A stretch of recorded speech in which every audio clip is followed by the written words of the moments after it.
कुंभारखेड्यात गारपिटीचा तडाखा, केळी पिकांसह कोट्यवधींचे नुकसान, शेतकरी संकटात।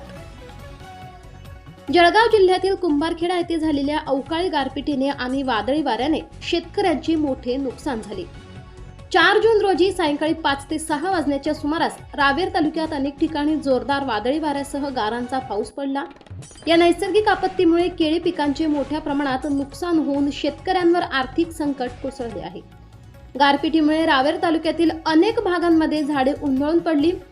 विवरा वाघोदा मार्गावरील बऱ्हाणपूर अंकलेश्वर महामार्ग परिसरात झाडे पडल्याने काही काळ वाहतूक विस्कळीत झाली होती। तसेच अजंदे निंबोल मार्गावर आणि वाघाडी फाटा ते खिरडी रस्त्यावर ही झाडे पडल्यामुळे वाहनधारकांना मोठा त्रास सहन करावा लागला। दरम्यान गारांच्या तडाख्यामुळे रावेर तालुक्यातील केळी बागा अक्षरशः जमीनदोस्त झाल्या आहेत। अनेक शेतकऱ्यांच्या तोंडाशी आलेला घास या अवकाळी पावसाने हिरावून घेतला असून कोट्यवधी रुपयांचे नुकसान झाल्याचा प्राथमिक अंदाज व्यक्त केला जातोय।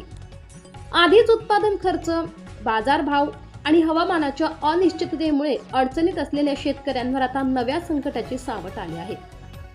या नुकसानीमुळे शेतकरी हवालदिल झाले असून प्रशासनाने तात्काळ पंचनामे करून नुकसानग्रस्त शेतकऱ्यांना शासनाकडून त्वरित आर्थिक मदत व नुकसान भरपाई द्यावी अशी जोरदार मागणी शेतकरी वर्गातून करण्यात येत आहे। S9 TV न्यूज जळगाव जिल्हा प्रतिनिधी विलास सावकारे, जळगाव।